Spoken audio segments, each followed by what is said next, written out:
normal, and I think one thing is a given, that social distancing is going to be a necessity of that new normal. So with that, I leave it to everybody, all the panelists, and welcome once again. Thank you. Before we move ahead in our conversation, we have parents on panel. In the post-COVID scenario, what is the message that you would like to give to the parents, those who are here, from our side? I think at this point of time, and the way that we've been thinking of it, the parents' role becomes all the more important in this COVID kind of situation, because unfortunately the children can't be independent to be on screen, to interact with each other, even online. And especially when they are learning with touch, feel, interaction, social interaction. The role of the parent becomes very, very critical over here. And all that I can say as a grace is it need not be the entire burden on the parent, especially in larger families. If there are elder siblings, if there is an aunt, uncle, grandparent, I think it would be more a family, an entire family would have to be involved in looking after and ensuring that ECC continues for the child in this kind of situation. Thank you, sir. Thank you for your answer. I think as we move ahead and we have our own conversations, we'll also try to answer those questions. In that case, we'll also try to answer those questions. So let's move ahead, and now we will start the panel. But I would like to welcome Kavita ma'am, Ms. Kavita Sai, who is the Vice Chair of Ampersand Group. I would like to introduce ma'am to all of you, those who are present here in the audience there. She is really a trailblazer in education, innovation. She is the Vice Chairperson of Ampersand Group and is an educationist for more than 2 decades. Herself as a teacher, she realized quite early that the curriculum, basically the curriculum which is being offered in the schools, did not equip our children in the school and for demands of the future. The curriculum was so stale that it was not able to address to the demands of the future there. She continues to lead the team of experts who have designed a contemporary path-breaking and futuristic curriculum for the schools. She leads our flagship event, Viva, which is actually a pan-Indian annual event that offers a platform for students to showcase their talent. They're performing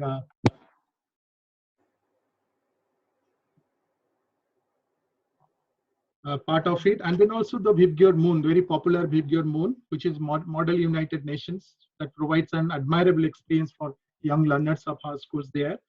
She has been recognized for her work and contribution to the field of education as Business Leader of the Year, education sector, by Economic Times, ET Now in February 2020. Most Innovative Woman of the Year at GTF Women's Excellence Award 2018. Times Powerful Women Award 2018. Now I welcome Kavita ma'am to take the session on as the panel chair and give her talk. Thank you, Dr. Panda. I welcome all of you and I'm looking forward to this interactive session. I'm sure it's going to be very, very enlightening for all of us. Whenever there is a crisis of this kind, we see that it's always the younger ones, the smaller kids who are kept at home for a longer period of time. And their protection is more towards their physical well-being. And everything is, kind of left for their primary schooling or secondary. So secondary is always given more importance, I think, at least in India, I have seen that. So I think this is the time when parent-school partnership has to grow strong, and we need to understand how these formative years are so very important for the well-being and future brain development of a child. So I look forward to a very, very interactive session, and I hope we all have a strong takeaway from here to fight during these difficult times, and something good for all our kids. Thank you so much. And I have a question for you. I just got the question in the chat. So I would like to ask this question to you. While in the higher classes, we focus more on the content that is to be given. On the pre-primary classes, we are focusing more on the developmental aspect of the child. So you have been a teacher for so many years. So what is your view about that aspect as far as children are concerned?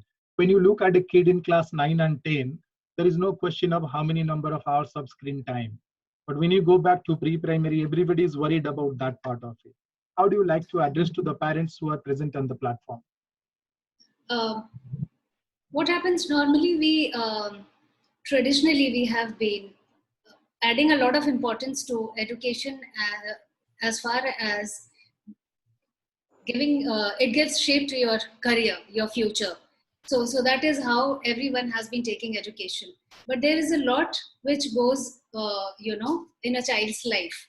So the first 5 years are very important in any child. And when you look from an adult's eyes, it's more of a fun. It is more of a play. But every child is learning through, playful activities, and there is more of exploring and experiencing and experiments. So there is a lot of learning taking place, which is informal. But that informal learning forms the base for the future learning. And somehow, somewhere, that is getting ignored in even today's world. So it's extremely important to understand the importance of ECC, to understand the importance or what kind of value is added because of learning in those years in a child's life. So normally when it comes to the boards, even there is so much of hue and cry about papers getting postponed, the board papers, or the university's exams getting cancelled. But nobody has actually thought or given it a lot of importance as to how these children who are now caged into their houses are, kind of learning. They're losing on that important time.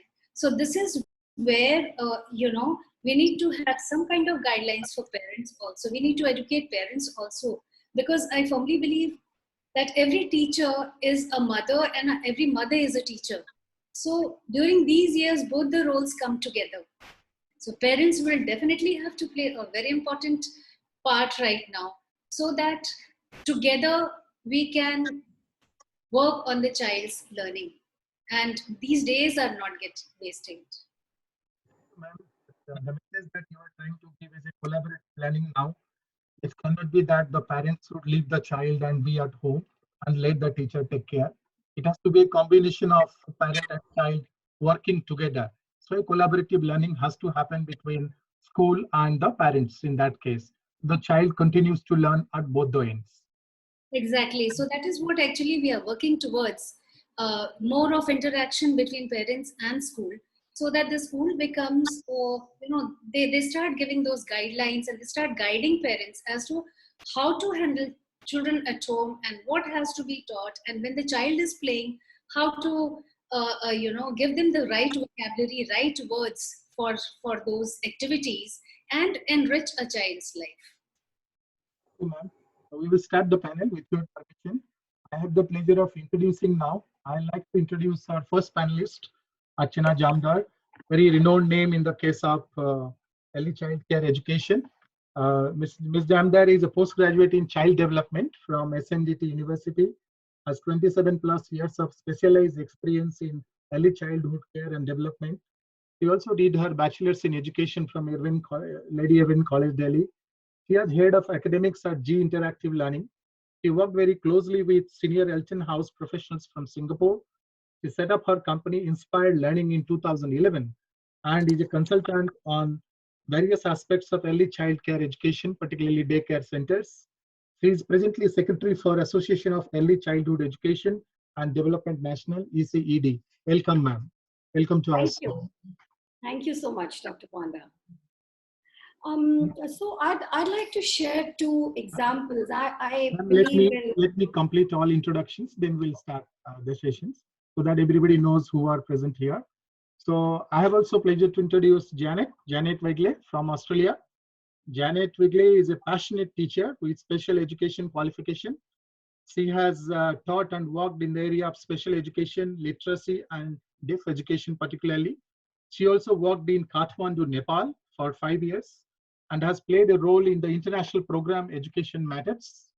Janet and her husband are spending considerable time in Africa, mostly in Mozambique, Cambodia, Zimbabwe, Kenya, and Uganda.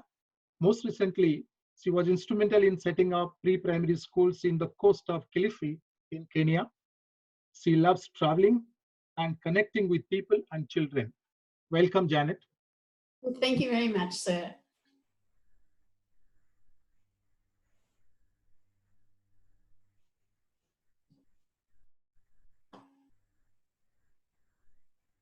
Now we'll introduce our third panelist, Dr. Jayanti Prakash, Master's degree in Child Development from Lady Irwin, Delhi.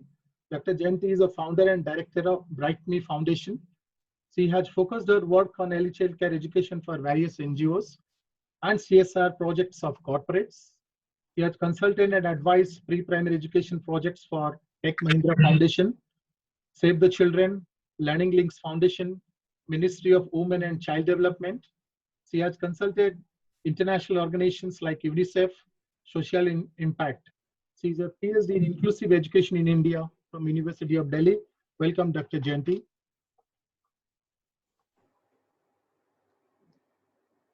Can you please look at the sound?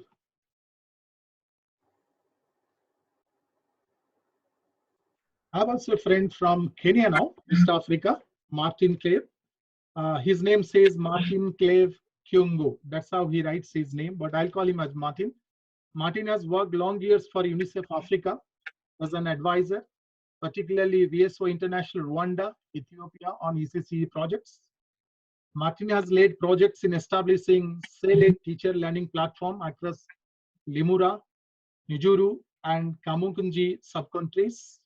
He has supported projects on ALPC, accelerated learning programs, across Kenya through remediation and differentiated instructions. Many people in India probably will not know the remediation concept because we have never gone through those troubles in our life. An alumnus of Red River College, Canada, and is a part of YALI Young African Leadership Initiative. Martin, thank you for your time and welcome to the conference. Thank you very much.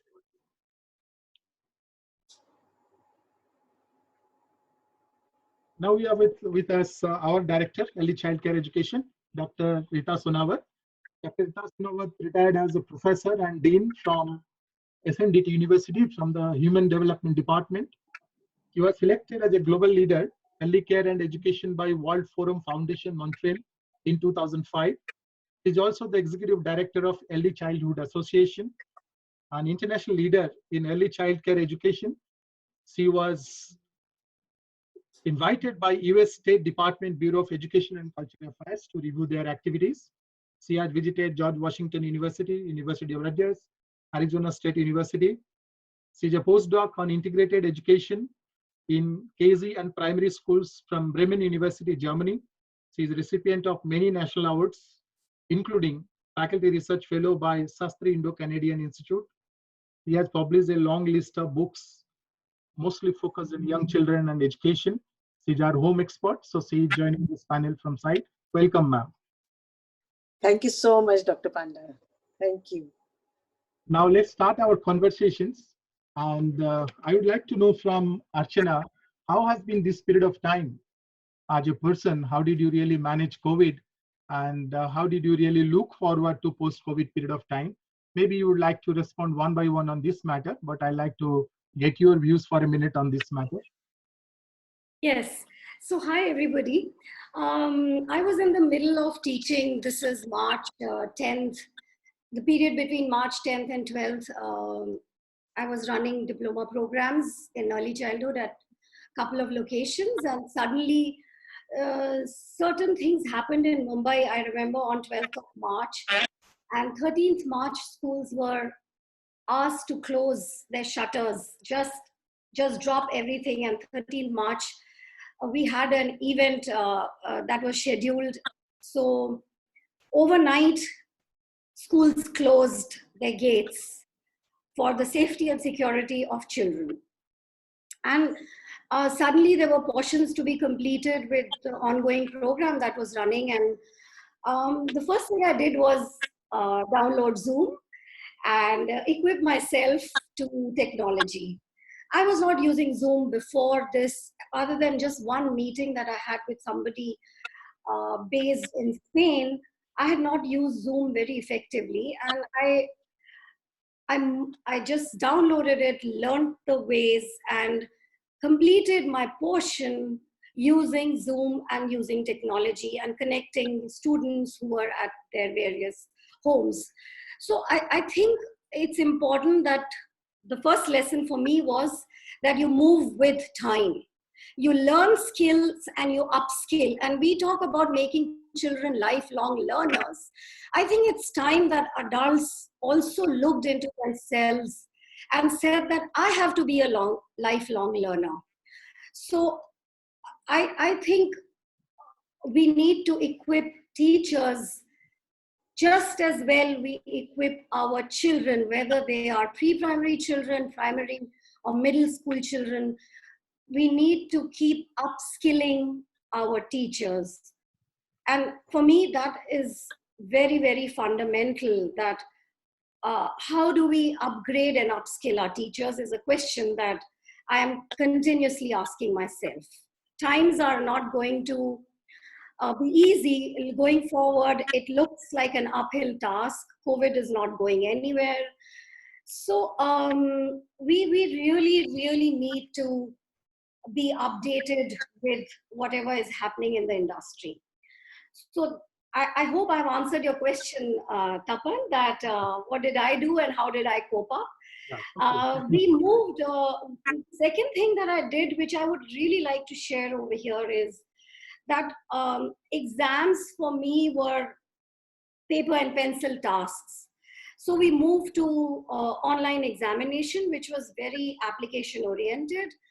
And we moved to MCQs. So that became very interesting and very, very challenging, that how can you, from a paper pencil task, how can you take exams and how can you move to assignment-based learning? The same concept, can you cover it through a practical assignment? So I think that's the second thing that I did, was moved evaluation and moved to online testing. And the trainees really had fun in doing short assignments, which gave me an insight about their understanding of early years. So that's the second thing that I did. But I'd like to share, may I? Do I have the time to share two voices of children? I will come back to you with this discussion. Let's have a round of looking at each other, how this happened. So Janet is going to tell us how this was done in Australia. Okay, fair enough.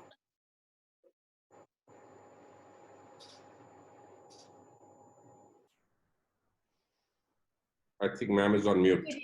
Good evening, everybody. It's nighttime over here in Australia, and I would like to share a little bit about what happened here. We have a government sector and a private sector of schools, and the COVID really started to hit Australia in all the different states in different ways just prior to first term holidays.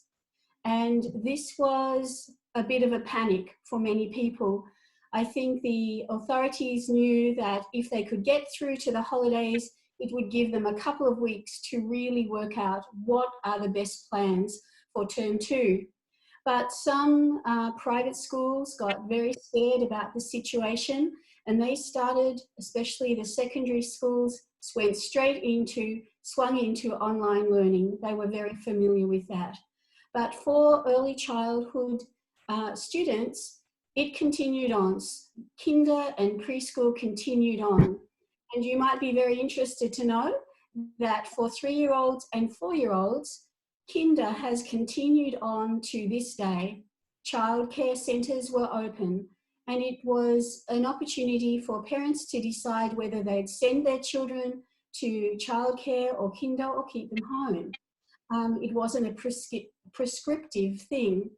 Our schools, for first-year students at school, obviously, parents were feeling that this situation, their students were very vulnerable in this time. They had only had 7 weeks at school, and it was a very difficult time for parents to decide what to do.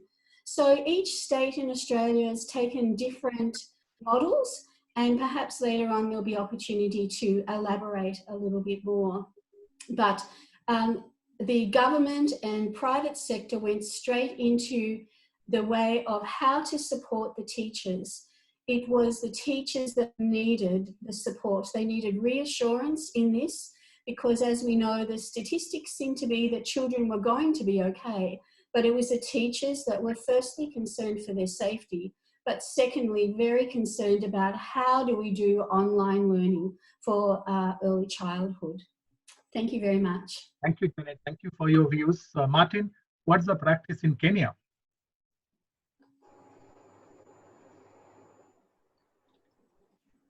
Thank you very much.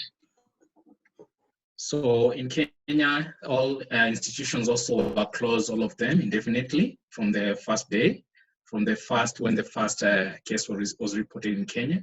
So we have resolved to go to online learning. So the same case that Madam Archana said, early learning still remains having some lagged behind measures, because small learners cannot be able to learn online. So it's a worrying trend for them. They will lose a lot in this period. But we hope that if we come up with some remediation measures and accelerated learning efforts, when schools reopen, we are going to make sure that we recover a lot that has been lost in this period. And also currently with the organization I'm working with, which is Impacted International Kenya, we are sending bulk messages to parents at home to see how they can be able to keep their children safe. And also we are using a platform called Cell Education to send educative information and also content for learners.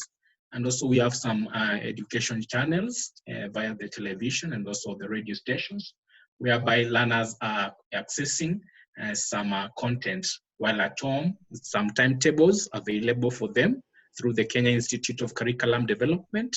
And we hope we are going to overcome COVID soon with the strategies that are being put in place right now. Thank you. Thanks, Martin. Jayanti, you have been a researcher and you are also looking into other practices there. Would you like to give your comments before I come to Dr. Rita? Yeah, you know, and I was looking at this COVID experience from a researcher perspective as well as from a practitioner perspective.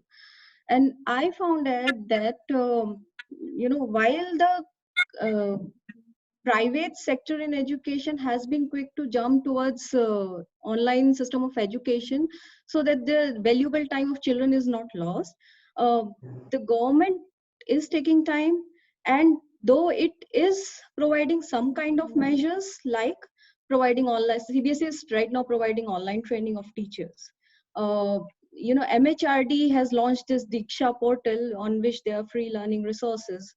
Some states are planning to start TV channels for providing education to children.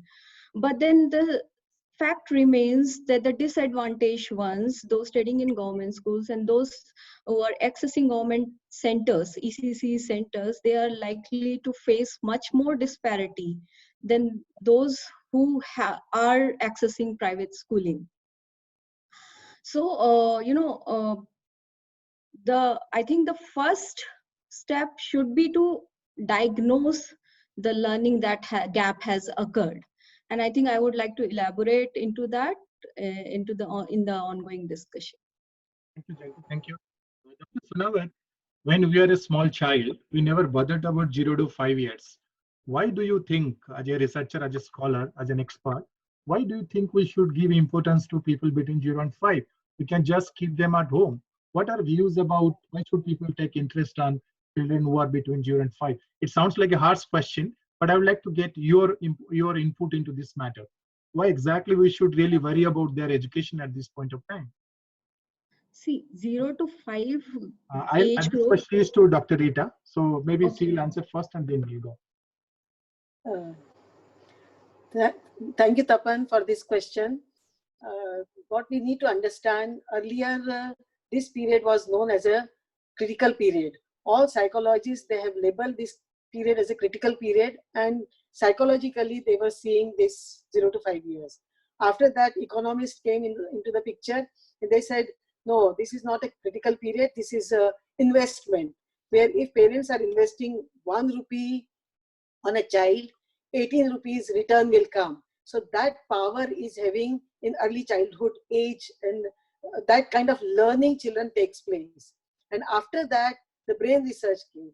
And the brain research has made a lot of difference in this early childhood education sector, because brain research has said 90% of the brain development take place in first 5 years of life. So early stimulation, 0 to 3 years stimulation has also very, very important, because with this only holistic development will take place. So for the physical, social, emotional, and cognitive development, each day is important in child's life.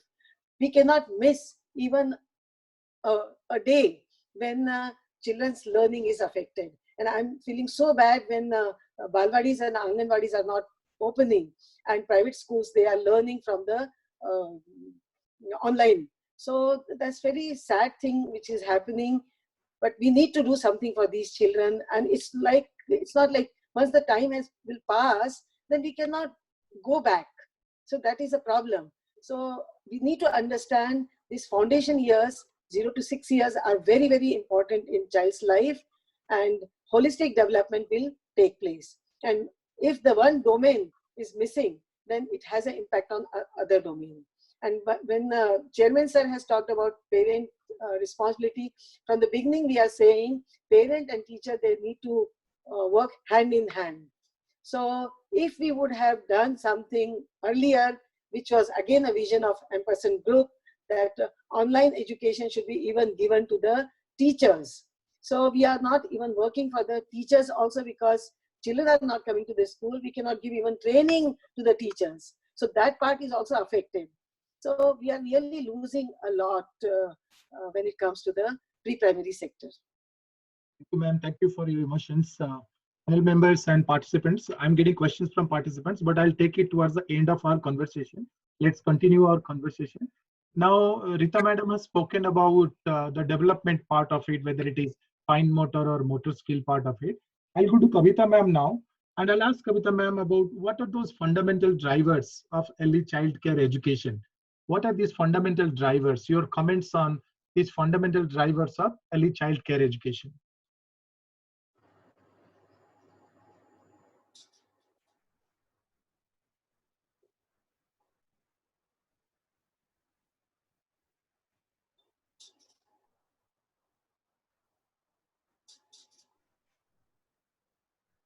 So when we say early childhood years, it mainly means 0 to 6 years. And that is when 90% of the brain development happens. So that time is actually very, very crucial. And we need to provide children with a lot of care, good nutrition, effective parenting, and suitable environment for all of this. So stable, responsive, nurturing relationship is something which provides, lifelong benefits for learning behavior, and it is both physical and mental health. So we've always aimed at the holistic development of a child, but it is actually easier said than done, because it actually means social, emotional, cognitive, physical development, all of it. So in our curriculum, when we are developing our own curriculum, we keep all of this in mind. So first of all, it is we prepare a child for future. That is, the school readiness comes. That pre-primary school actually provides the base on which it actually bridges the transition between preschool and school. So the child is ready to move to the more, you can say, structured way of learning. Second area is developmentally appropriate practices, which is nothing but it is a curriculum. It focuses on achievement of age and stage appropriate milestones. Then comes the professionalism and practice. That is, every teacher has to be properly trained because they are the facilitators. They are supposed to observe and help each child grow. So it is important for the teacher to understand and execute the philosophies and practices. So there's a lot of training which is required over there. So the lesson plans which are provided to the teachers, appropriate execution is required, without which it fails. The entire program fails. So that becomes very important. Then a lot of research has to go when we are developing the curriculum. So these are some of the very strong fundamentals on which we need to develop the curriculum or base the, make the entire program. Next would be your inclusion. A child from that age needs to understand that there are all kinds and we need to live together. So welcoming and supporting children with special needs. Having a place for them in our curriculum for different kinds of learners. Emphasizing on providing for children's mental health. So these are the areas we really need to keep in mind. And definitely use of technology. Because this one experience, the recent experience has, I think, taught us a very serious lesson that we can't ignore technology. And as Ms. Archana said, that we also need to be lifelong learners. And I accept that, this was a time when I learned my lesson. I learned how to be on Zoom. So my granddaughter is faster and quicker. She's 1.5, and the way she can manage the iPad, I can't. So lessons learned, and we need to really work on all these areas. And I feel that together, all these are the fundamental drivers of early childhood education. So Dr. Panda, did I answer your question? Thank you, ma'am. Thank you. I'm so happy to listen to the technology piece. I'm more interested in that side. But there is one important point that you have raised, the social and emotional development part of it. I can read some questions coming here where people are saying, how can a teacher 25 people on internet platform or Zoom platform?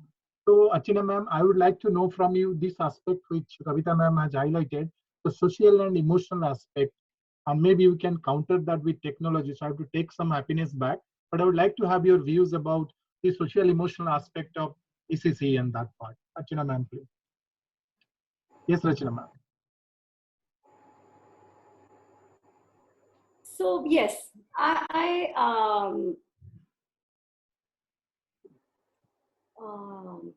yeah. So I think no other time in the history of mankind, and I really believe this, the human, we need to humanize the education process. I really strongly believe that we are at crossroads. There is a fork. You can either go the tried and tested path, or you can really take a pause, reflect, and ask that if children, and this is what I wanted to share, and I am going to be sharing 2 voices of very young children, which set me thinking. So this little 5-year-old or a 4-year-old boy asks his mother, the mother is a student of mine, that, Mama, you are going to go into hospital and Papa might also go into the hospital. Who will take care of me? I think it's a very valid question that a 4-year-old is going through certain panic, that if you go into the hospital and Papa goes into the hospital, who will cook for us and who will take care of us? The second interesting example I'd like to share is I have a student who has moved from Russia, and she has 3 children. So the conversation in school that children are talking, that we are all going to die, and Russia is a very cold country, so you will die first. So this little boy, again, a preschooler, is panic-stricken when he hears these are the conversations happening in school. And I think we should not sweep children's voices under the carpet. And it just set me thinking that if this is what's happening with children, with 4-year-olds and 5-year-olds, and maybe 6 and 7-year-olds, a little bit more intense conversation, then we need to really look at what do we need to do. And I think we need to take a very human approach, a humane approach to learning. And I have a lot of strategies in my mind. Maybe we can meet once again, or I'll type it out and share it. But I think at no other time in the history, the social and emotional framework, responses, and skills will lay the foundation for learning. So what I'm trying to say is that we first need to take care of all the turmoil that parents, teachers, and children are experiencing, help them to deal with this turmoil, and then look at learning outcomes, is where I'm coming from. Thank you very much. Thank you for your ideas. I think there is a conflict that is arising here, right? I'm seeing also questions where people are saying, how do you really look at emotional and social aspects, and then also use technology on the other side? Even some people have gone to ask questions, should technology be used for teaching pre-primary education? I'll go to Janet and I'll ask a question, 2 questions. The first question is the connect between the social emotional aspects and the technology practices in a developed country like Australia. And also this question, fundamental question, is whether should we teach to these children by using technology or not? Janet, your views on this matter.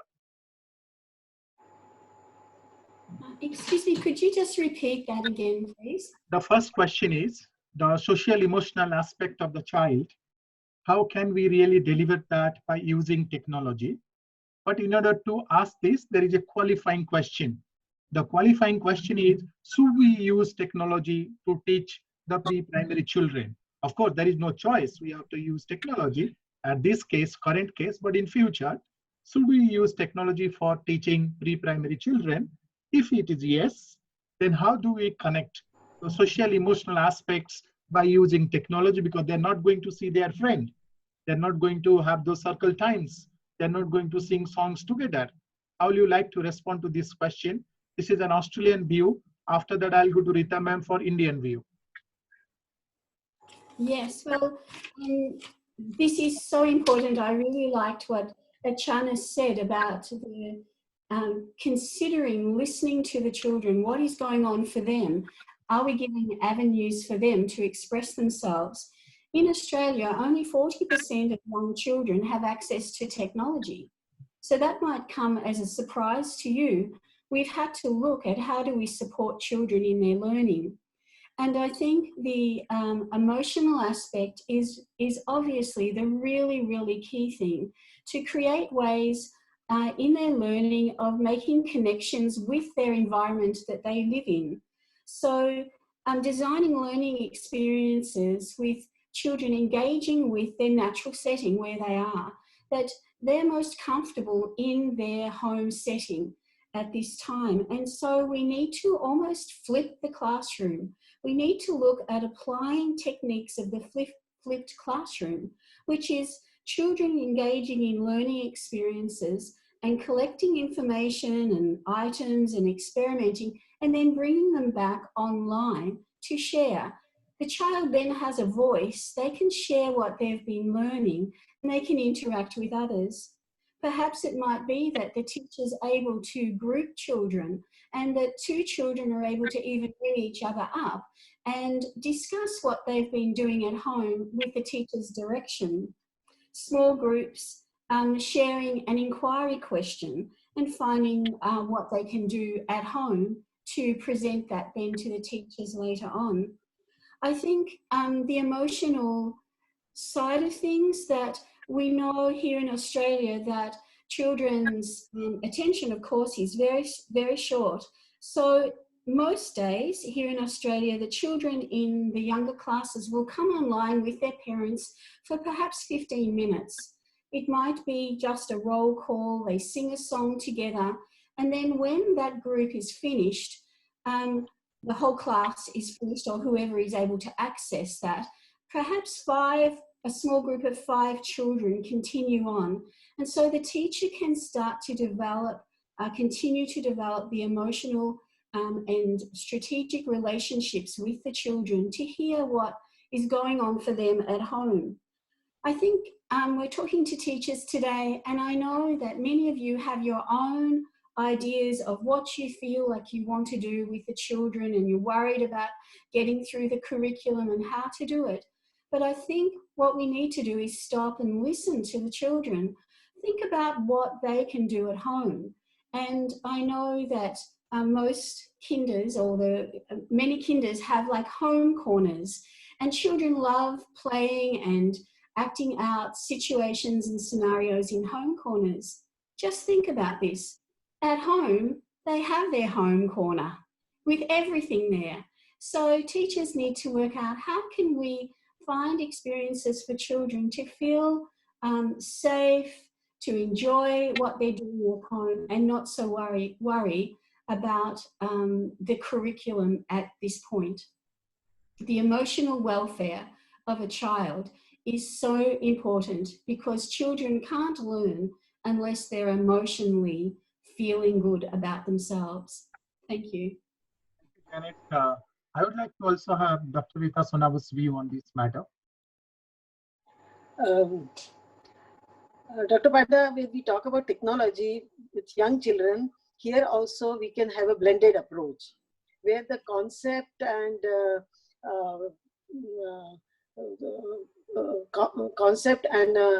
technique which you want to give to the child, whatever you are teaching. For example, if you are teaching body parts, so you can show body parts on the flashcard using technology.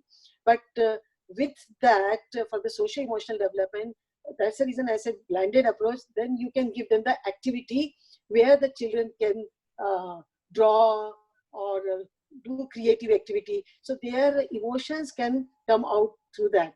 And Smilansky has very clearly said in her research that socio-dramatic play is a very, very important for the children for the socio-emotional development. And at home, this can be used, especially when we are talking about online education. So why I say blended, sometimes we can give them where they can play Ghar Ghar, where their family they play, doctor they play, so table laying down. So that can be the activity, and when they are playing that time they are imitating their parents, they are imitating their mother and talk in the tone of the mother. So the whole emotions which is coming out from inside is through these role plays. So that becomes a very, very important aspect of teaching online, where the blended approach one can take.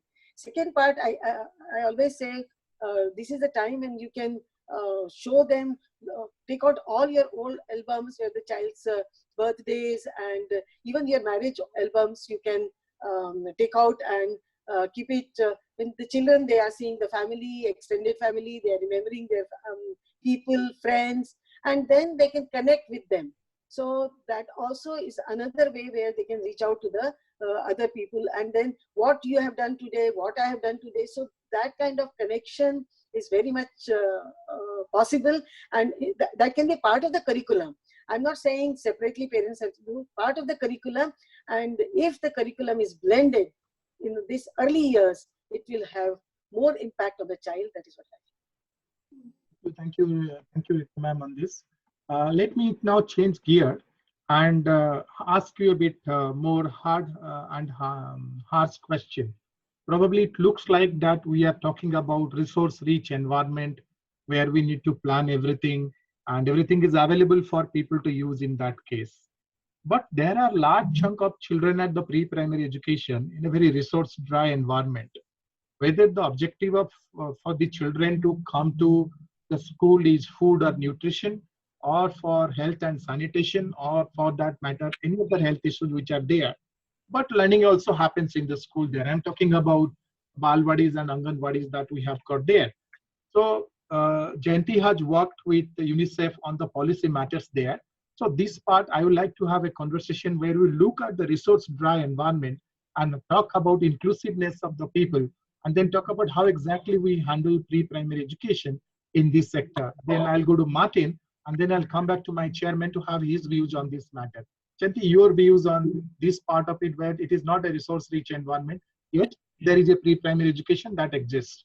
How do we handle that part in a post-COVID era? In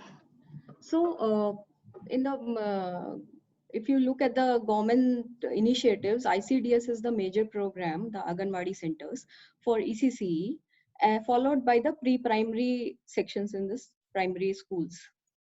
Now, ICDS has largely provided 6 kinds of services ranging from nutrition, health, services for pregnant and lactating mothers, and including early childhood education. Now, this is the one, the early childhood education has received very less focus from the time it has started. If you look at the data, the researches that have been conducted recently, they show that there is a learning crisis in this sector. If you look at the ASER report, which did the ECC evaluation this time in 2019, it concluded that most of the many children are lagging behind in school readiness skills, and this number is much more in the government-run Anganwadi centers. If you look at the early childhood impact study, the longitudinal study conducted by the CSED, Ambedkar University, and it has been one of the most extensive studies conducted till now, as it has followed a cohort of children. It said that the children lack basic cognitive, social, emotional, and emergent literacy and mathematics skills to move to school. Now, one of the most important function of ECC is developing school readiness and fostering enrollment and retention of children in the school, being this as the foundational age. Now, here, any learning gap which occurs has implications lifelong. As the children, they might not retain in schools, because of the economic crisis the parents are going through. They have migrated, they have moved to another places, and here there lies a challenge for the government to track these children, get them back to the Anganwadi centers. And these Anganwadi centers are not very up to the mark in terms of infrastructure and resources. In the rapid assessment survey conducted by UNICEF in 2013-14, it said that almost half of the Anganwadi centers don't even have drinking water and toilet facilities. Also, even 32% of the Anganwadi centers had electricity connection. Now, in this era, this indicates a huge digital divide, wherein the children don't have, or the Anganwadi worker even don't have access to the basic technology like mobiles or internet or computers, and they are themselves low on staff and less on resources.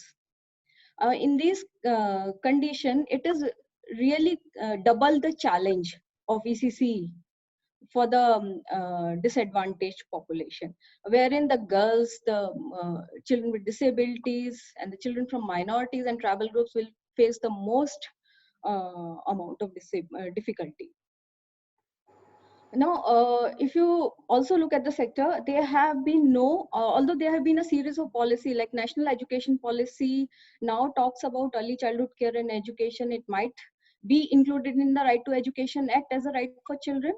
But right now, the sector is really starving for an quality model, for an accreditation model, wherein the quality standards are set up, they are well researched and informed and contextualized for the states to implement. Secondly, if we talk about the professionalization of this, these are some of the challenges that I'm talking about the ECC sector. And if you look at the trainings conducted by NIPSID, NIPSID is the nodal agency for conducting Anganwadi workers training and the ICDS functionaries training. And some of the trainings are also done to middle level training centers located in the states. And the quality with which these trainings are done, the content has not changed from past many years, just the inclusion of schemes has changed. So in this scenario, it is very difficult for an Anganwadi worker to effectively deal with the children. So now I would like to come to what can be done about this. We will come to the can part after some time when I come back with prescription part. Maybe it will be a good idea to listen to Martin, because Martin will have also similar experience working in Africa. So how this is being handled in Africa, what are the situations in Africa? Martin, your views on this?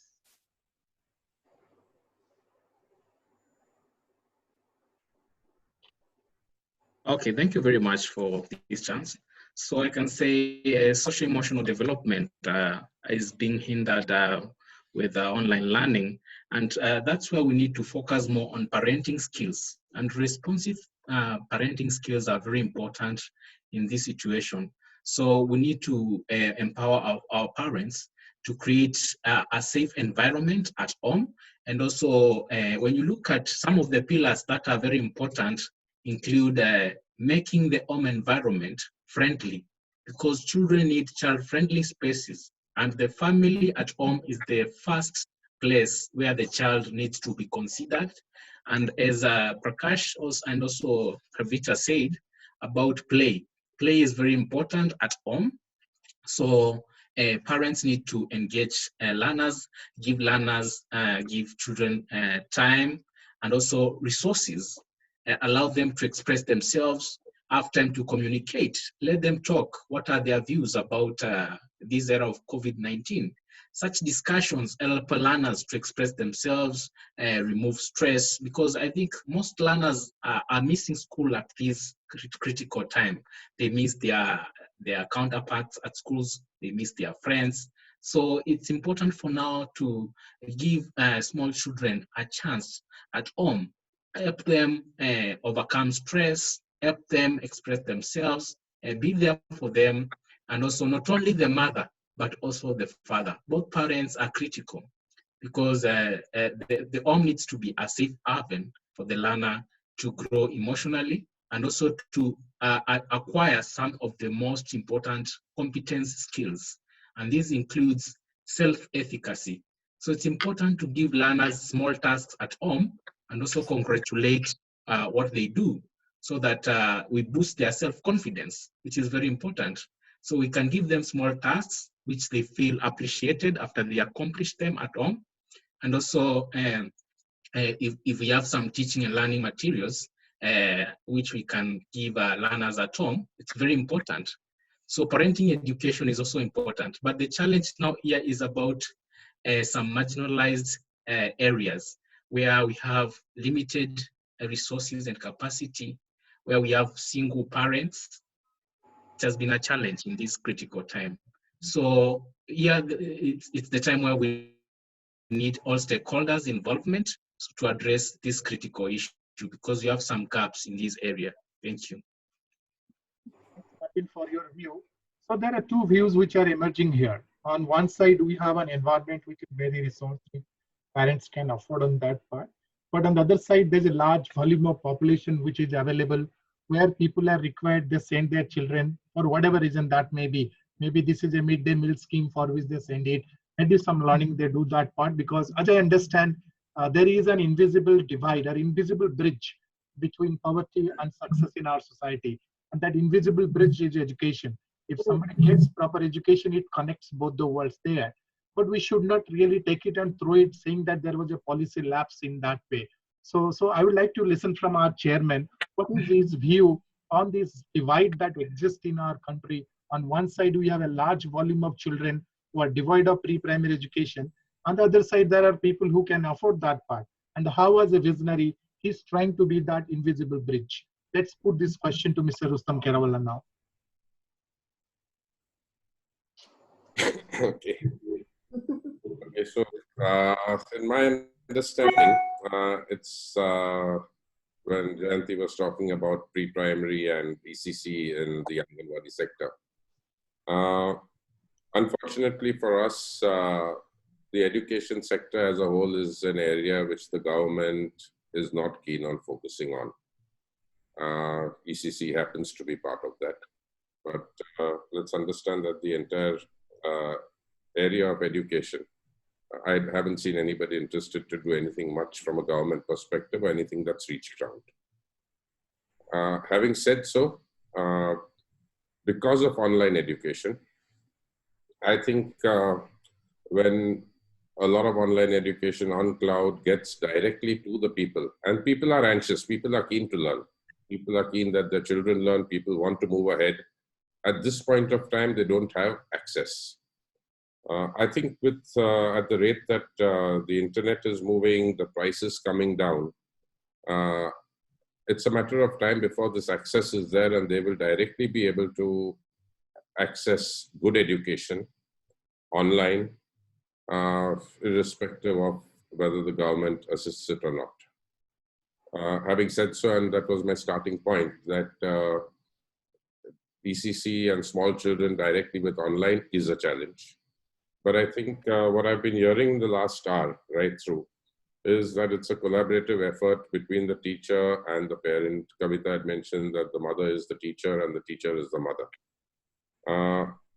Again, I guess it is a question of ensuring that the online education on how to educate the child reaches the teacher or the parent. It's not a complicated subject. If there are specific cause, day-to-day activities, which provide the indirect learning for the child, as long as the mother and the teacher is exposed and given that opportunity, these are the kind of activities that you make the child do.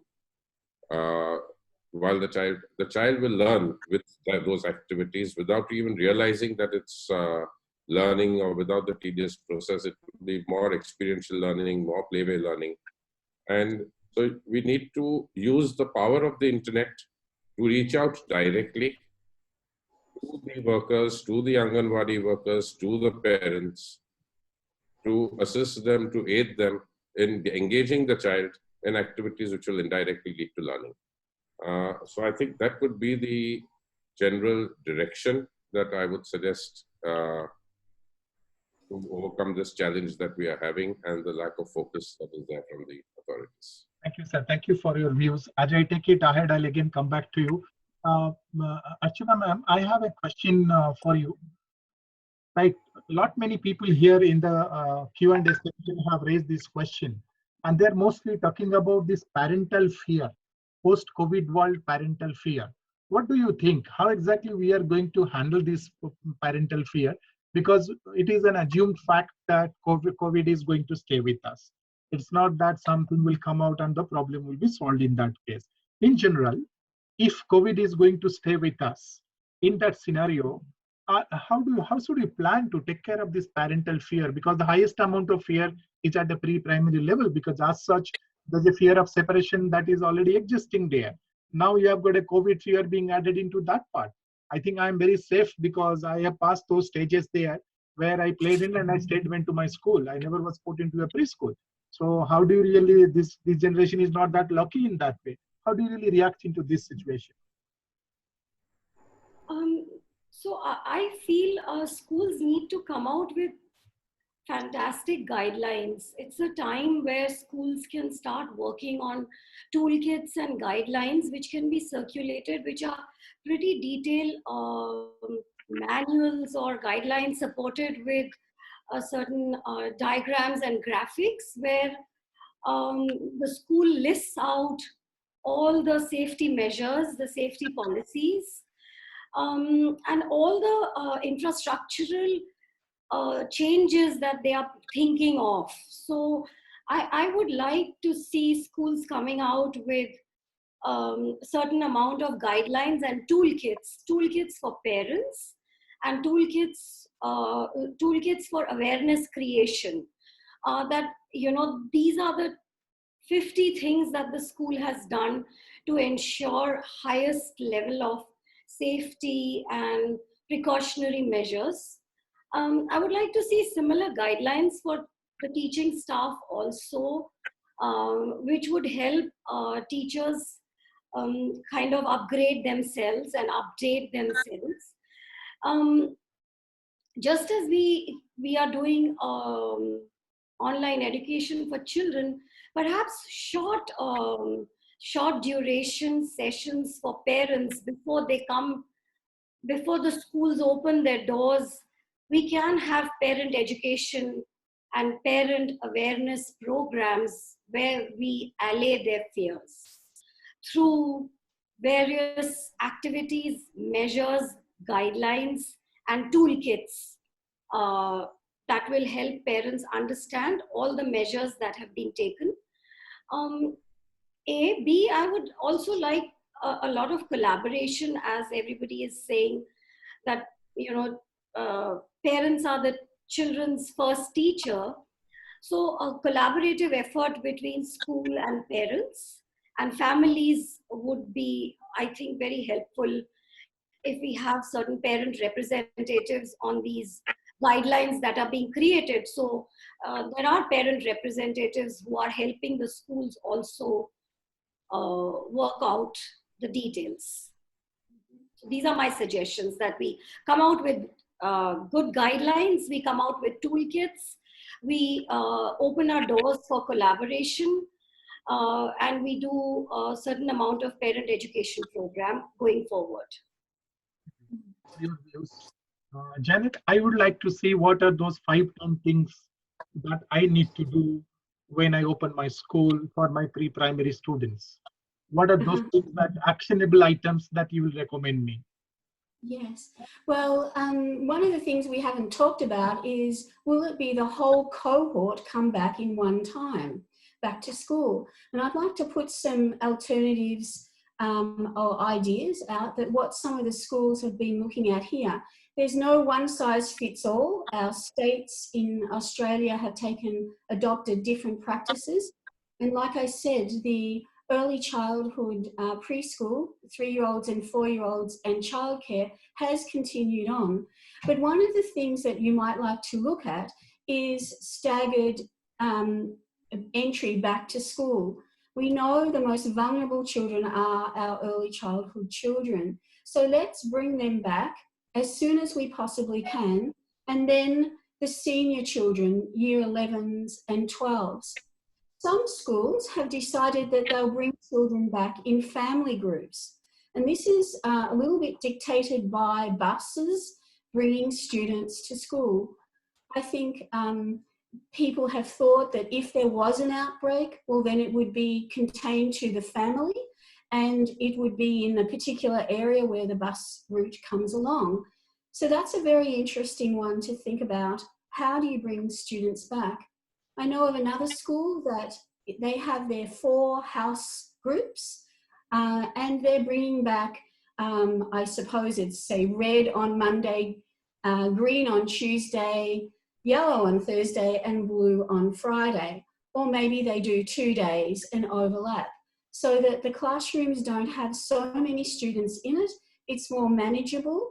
And perhaps if you do have 2 preschool classes, there would be children in one class, and then in the other class that can be used for the other teacher doing continuing online learning for the children who aren't coming to school that day.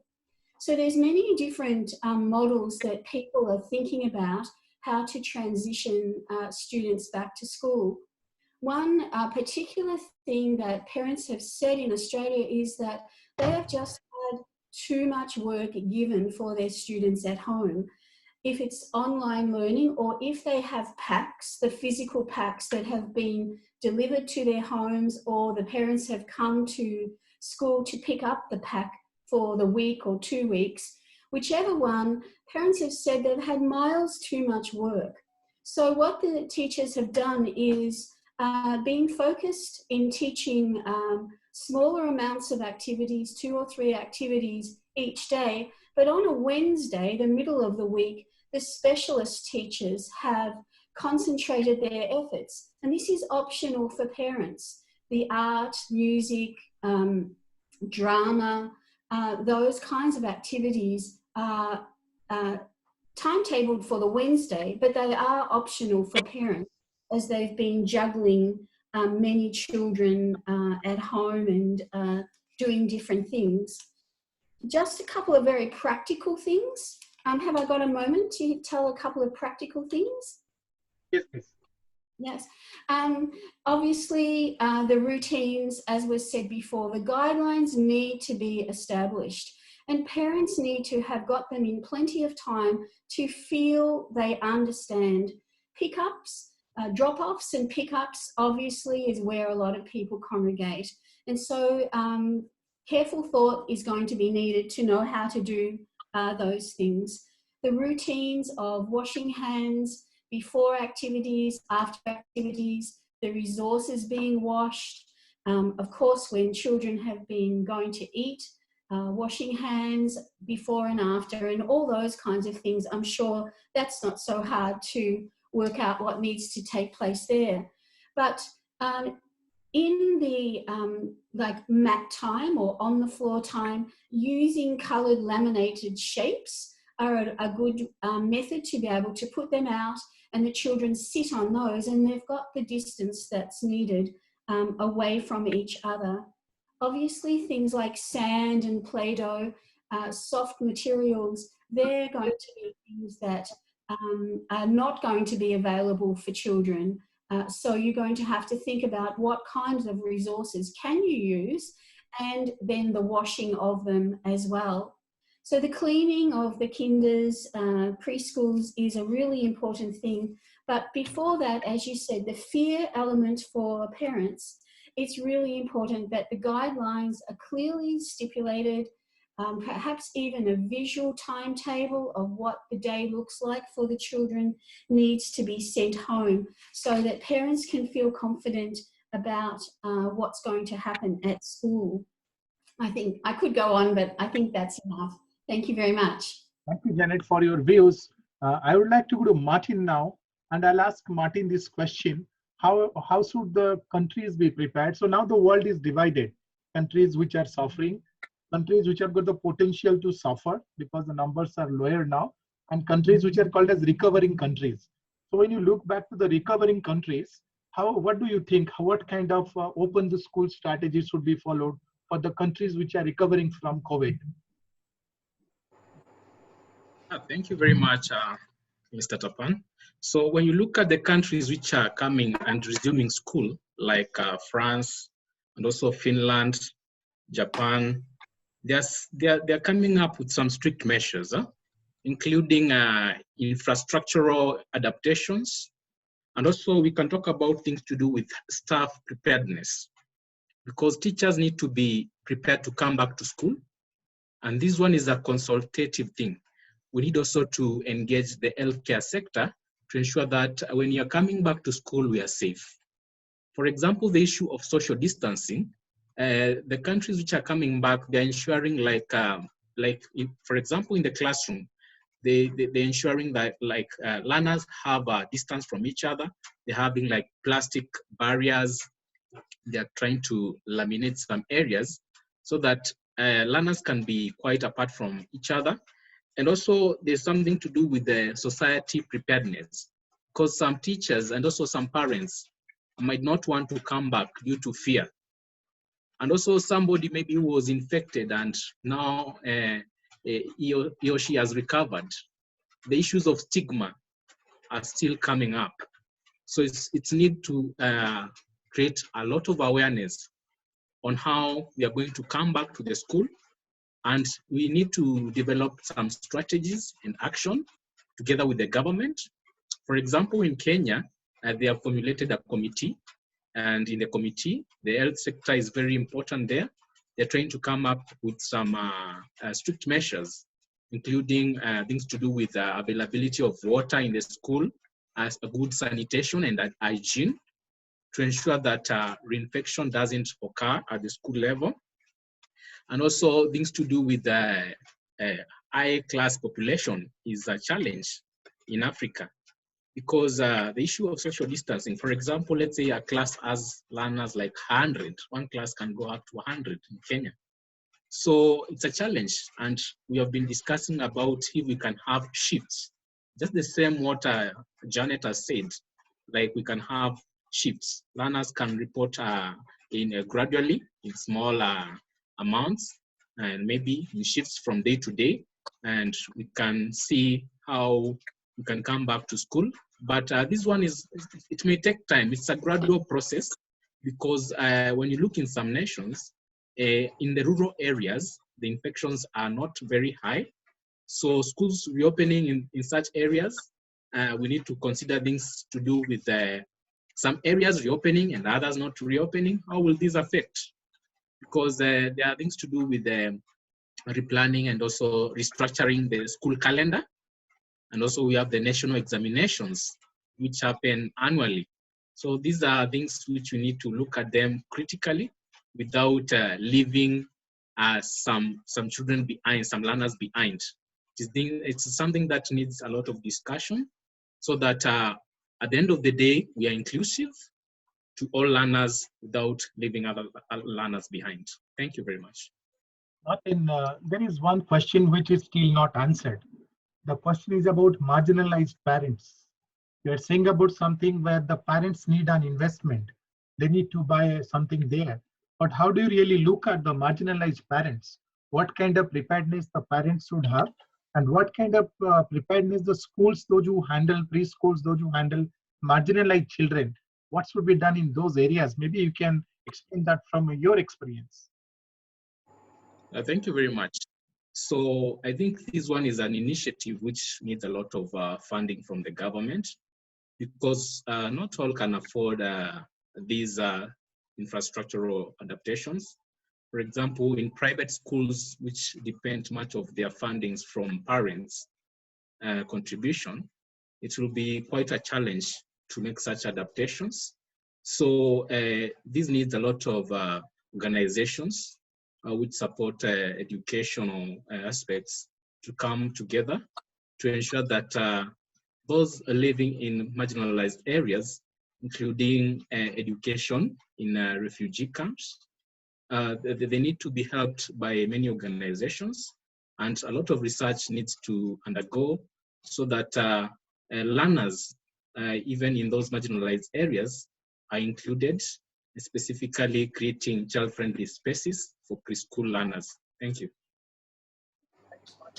I think now we should change our gear and we should move towards what kind of curriculum. Let's focus on the curriculum part of it, right? So that we can say that what kind of curriculum can be used.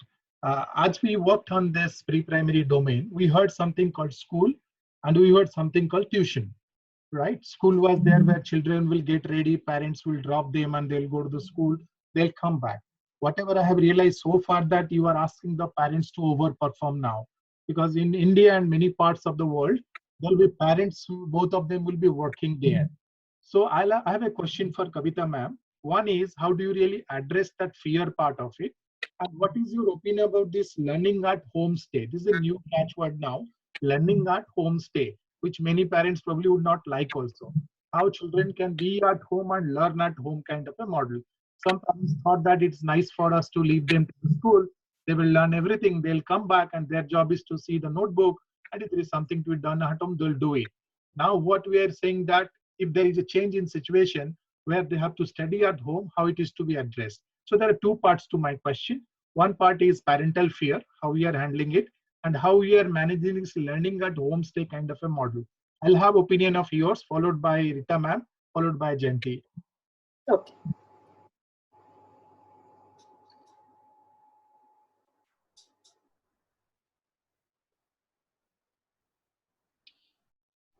Okay, so the first part of your question, sir, parents' preparedness has to be there, because unfortunately we don't have a choice here. We have to work together, because otherwise we are losing a lot of time. COVID is here to stay, and we cannot just afford to waste any more time. So we will have to work together, and parents' preparedness has to be there. Now, first thing is they will have to come out of their panic mode, because that fear will go only when there is some rational thinking in place. And rational thinking will be in place only when they come out of this panic kind of mode. So they will have to understand that the child will have to face the world, and this situation is not going to change very soon. So how to bring the best out of it? So because we have our own curriculum in place, we are also working on a curriculum for the schools when they will start in the month of June. And in that we have guidelines for parents, which will help them in having a regular communication with us, understanding the curriculum, delivering it at home along with us. So the teacher will be expected to interact with them at a regular interval. And we do understand that there are working parents and they will have limited time. So the curriculum will be flexible as far as the timing part is concerned. They can do it at a time whenever they are comfortable, most of it. There will be hardly, roughly half an hour, 45 minutes of live curriculum session, which is very much required for their social interaction with the other children of their classes, with the teachers. So that is the fun part, basically. And when it comes to the practice session, over there will be a flexibility of time. Guidelines will be provided to parents. So together we will work on that part. Now, coming to the school part, the curriculum, there will be a lot of time invested in training bit, because the entire school, not just the teachers, even the support staff will require to be trained, because they are also the ones who are handling children. And right from the bus ayahs and maids over there, and to the support staff, ancillary staff in the school, the assistant teachers, of course the teachers, and the admin staff, they will all have to understand as to how delicate the situation is. And in India, as Martin was mentioning, or Janet, in India, our biggest problem is the number. So even when we are staggering the classes, we will have to do it in such a way, that less than half the class is present at a time. So every school has roughly 3,000 to 4,000 children, so that it requires a lot of planning, which has already started in most of our schools, because we are expecting the schools to start from July. A lot of, whatever we are doing, we will have to share that with parents, so that it gives them a confidence that the child is going to remain safe with us. Thank you, Dr. Thank you for your points. Now I'll go to Rita ma'am. Your views, please. Yeah. Tapan, Archana and Madam, both of them, they have talked about guidelines. So as a ECA, Early Childhood Association, we have developed guidelines. And these guidelines are measuring at the center level. So as a center level, what exactly done, that is in detail, point-wise it is given. And after that, COVID measure for the teaching and non-teaching staff. So Madam has talked about ayahs and their training. So what kind of training should be given, that is also mentioned in a guidelines. And third is measure which parents need to take. When they're dropping, they're picking, that time also what measures they have to take and how they can make child ready to go to the school. So this is also mentioned in the guidelines. And lastly, for the children, how the children can be supported by the school. So these guidelines are ready, prepared, and tomorrow we are going to launch it. So this work we have done because we thought this is very, very important work. Second thing is to give the confidence. Madam has rightly said the parents are panicky, and it's very hard for them to send young children, because everybody thinks that is the last priority for them to go to the school, let them be at home. But as a brain development, one place we have that says no, child has to go to the school, because it's very important that children should be getting lot of stimulation, and these stimulation are very, very important. So second part which I will be saying is we can start with the older children first. Let the older children come, settle down in the school, then gradually school will also understand how it is going. And when the older children settle, the parents will be confident and they will be talking about this school is managing very well, there is no problem, and that confidence will lead to the younger. Later on we can start with the younger children. So that way if we stagger, then maybe it will help. That is what we can think.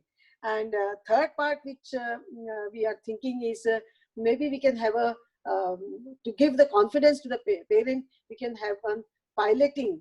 So 1 or 2 days we can do a pilot with the parents, showcase them what are the alternate we have done, what are the strategies we have used, what is the, according to guidelines, what are the changes we have done in the school. Let them have a round of the school with the changing time, and that might give them the confidence that the school is ready and there is no problem in sending the child. So we need to really work the planning very good, very skillfully. We need to plan the whole program. We need to have rules and regulations in place.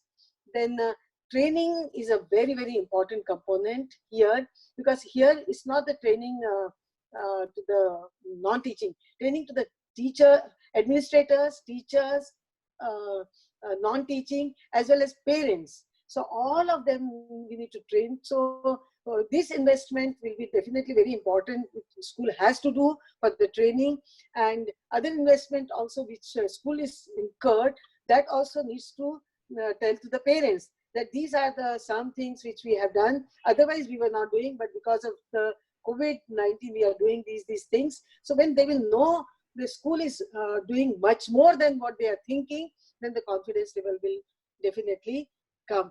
And social distancing, I don't know, Tapan, I have a problem with this word social distancing, because I personally feel in the school setting, physical distancing is more important. Socially, children should be connected with each other.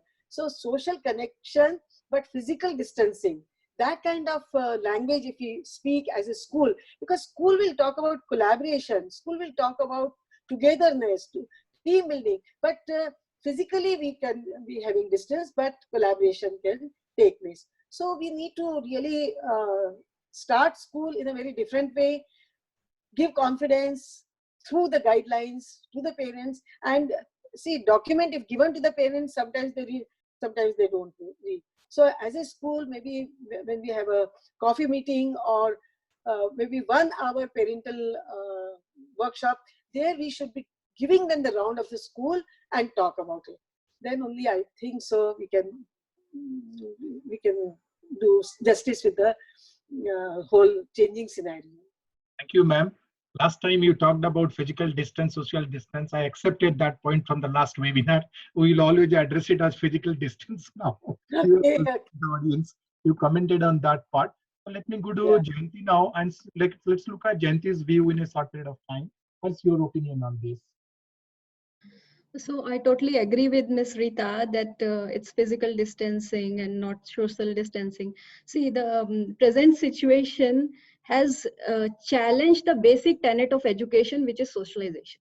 Education is based on socialization. It is based on social interaction. The teacher learning process itself is a social interaction. So so education cannot happen without socialization. And either way, socialization cannot happen without education. So secondly, coming to the parents part, when I received the invitation for this webinar, I quickly talked to many parents whose children were having online classes, and I quickly took a view from them, and these were same as are reflected in this webinar. They are obviously overworked, going through with their working from home, going through economic crisis, and on their heads are these children when they have to attend their classes with the parents in attendance. Now, the parents find it difficult to take out time at a prescriptive time. And on the other hand, the teachers, I'm not talking about the ampersand, but what general view I've got is that teachers are making taking face-to-face learning to an online learning. Whereas this technique here should be different. As Rita ma'am said and Kavita ji said, it should be more of, and as Janet said, it should be more of blended learning and flipped learning. You give a short video to children, you give the task, they do their work with parents, with assistance of parents, and come back there at their own suitable time, at their own pace, and then share their learning with you. That is the way of doing it, and then the parents also don't feel burdened. Also, this is also an opportunity to talk about parenting education. Parenting education takes place in many countries, but it's received very less focus in our country. Here, we can have short online courses for parents. We don't have to make them ECC teachers, but very simple things about how they can assist their children in ECC, how they can tackle their social and emotional development, how they can monitor progress, and how they can go about health and nutrition of children. These are the very few things that can be handled in this course. I would now like to come to the not so privileged section of the society, wherein I would like to say that online education has really paved the way, and as Mr. Rustam said, that the learning, the very nature of ECC is very different from online learning. It takes place through social interaction, it takes place through experience. But then here we are making a deviation, and we are doing that successfully. We are learning on the way. It's not that we are doing it perfectly, and there, of course, there are no benchmarks to say that we are doing perfectly. We are learning on the way, but then it has shown us that this can be a model to implement in the less resource settings. Instead of providing substandard instruction to early childhood education children, we can have a more standardized online education system for the children, wherein it's more of a blended learning. The Anganwadi worker or the pre-primary teacher assists the children and takes them through the learning process. Also, when the schools or the Anganwadi centers reopen, there have to be many things that have to be kept in mind, like guidelines are being formed. Here also the resource materials, the communication materials in local regional languages have to be formed as to how they are going to manage the social distancing or the physical distancing in ECC centers. More so because health and hygiene is now taking a priority right now over the learning. And there we have to work with the communities right now, communities and parents, because now it is going to be much more difficult getting children back to the Anganwadi centers, tracking them, continuing their learning. So the community has to be involved. Awareness campaigns, meetings, events have to be organized so that children are attracted back to the Anganwadi centers. Thank you for this part. I think I wanted to say sorry to few people, those who are asking me questions, because my focus was more from the pre-primary education content, parent-child relationship, on that part of it. But there are few entrepreneurs who run preschools. They wanted to ask this question to Mr. Kerawala. The question is about the roadmap for the future. So what kind of 5 or 4 things that you will expect them to do when their children come back to the school? Your few points, sir. Okay, so coming straight to the 4 or 5 things, especially with the people running the private schools. I think what is paramount, one is the hygiene. And as Dr. Rita Sonawat said, the physical distancing is what needs to be worked on. The second thing, which is generic right across, is the parental load increases. education for pre-primary had always been collaboration between the parent and the teacher. But in the current situation, there definitely is going to be an additional role that the parent has to play. And in that context, the schools would have to, on one hand, sensitize the parents of that role that they would have to play, or the family members would have to play. And the parental education would become very critical in that kind of situation. So that would be very clearly two separate points with respect to parental education, as well as their emphasizing that they have to play a larger role. I think the other points that are there remain as they have been right from teacher training or whoever is handling the child, their training, to those sort of things. But I'd like to just stress on these three. One is hygiene, which includes the physical distancing, the larger parental role that one has to play, and the parental education that would have to be there imparted to them. And they'd have to take interest, because at the end of the day, that is the future and these are the circumstances. There's one question which is asked by them is about investments. When you are going to halve down the class size and have fewer students, you are trying to create physical distancing barriers. How exactly do you think these promoters would work around that? I think there is a given case. There is no option in that case. They have to build it. But your reactions on this? I'm sure that there would be some additional expenses that are there. There would be logical ways to work around it. For schools that are operating in single shift, they could be working in double shifts. That would be one way of utilizing the same infrastructure without a significant investment. Yes, it would add on the load on the teachers, because they would be needing to be working for double the amount of time. But yes, I think there would be some increase, but it would not be that to that extent. I think the larger impact probably is going to be of certain parents not being in a position to pay the fees. And that is going to be the larger impact on those private schools, rather than these additional expenses. So I think probably they need to give more time, be a little more patient, and structure themselves in such a manner that they can sustain themselves. As a lot of the people have been saying in the business world, that this year it's just about survival. If you've survived this year, then you've managed.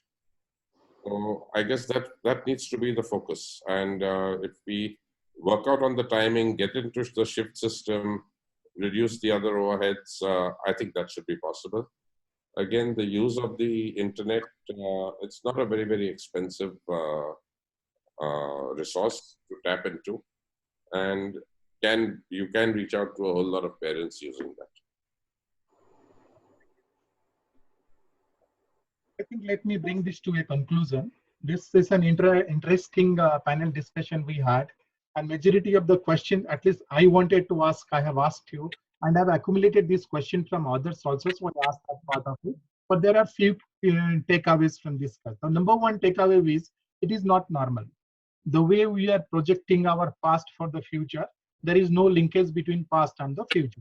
This has to be a new paradigm. It's a paradigm shift for us, no trend on that part. So everybody's role will undergo a change. A teacher's role is undergoing a change. Parents' role is undergoing the change. The kind of investments which are required by the school owners is undergoing to a change. The curriculum which is to be developed and curriculum which is to be built and delivered to the students are also undergoing to a change. What we are coming to a conclusion is the blended part of it. It's not entirely we are shifting everything to online mode, but there has to be a blended learning part of it. Now, one of the key inputs from this discussion, output from this discussion is that if we have to do blended learning, we have to transform a part of every parent into a teacher, which is not a difficult job. I think many parents, at least at the early stage, they take care of their children education in that case. But we need to have a structured method and try to develop parent training programs where parents can be trained into that part of it, right? And the social and emotional distancing part of it also can be taken care of, though it may not be taken care of the way we have worked out till now, but people definitely would work creatively and try to take care of that part. But one positive note, that things are not going to be bad, that as human beings, we are going to make drastic changes, though we will learn. and we will protect all our pre-primary children, because they're going to live the longest and they're going to lead the world into the next stage. There are many questions which I have received during this discussion. I want to ensure you all that either the experts will answer these questions, or I'll ask my ECC team members to respond to these questions and have a dialogue with you so that we answer all these questions. I'd like to thank Chairman and Vice Chairperson for finding some time and being a part of these conversations and guiding people there. It was very nice interaction to have Janet on the show and Martin also here, so that we could get two perspectives, the developed nation Australian perspective as well as African perspective on that part of it. We also had somebody who talked about emotional social part of it, Archana Jamdar coming from there. We also had somebody who influences the way policy and content, Dr. Rita talks about that part, and Jayanti coming out from working with UNICEF and coming out a solid foundation of how exactly we can manage both the spectrums of early child care education, the one where the resources are high as well as the one where the resources are lower there. If you can start working on this part, by the time we open up our schools, I'm pretty sure all of us who are on the panel and all of us who are participating, whether they are teachers, whether they are parents, or whether they are the promoters of different kind of private schools, will definitely find a way out. But if you wish us to help you out, please write to us. We'll definitely help you in that matter. Please keep watching to your Facebook page and databases, because we have planned one webinar every week. So next week also we'll come out with an interesting topic and all of you can join there. All the panel members, thank you for your time and goodbye to you all for the time being. Thank Thank you. Thank you, Dr. Tapan, for inviting us and for having a very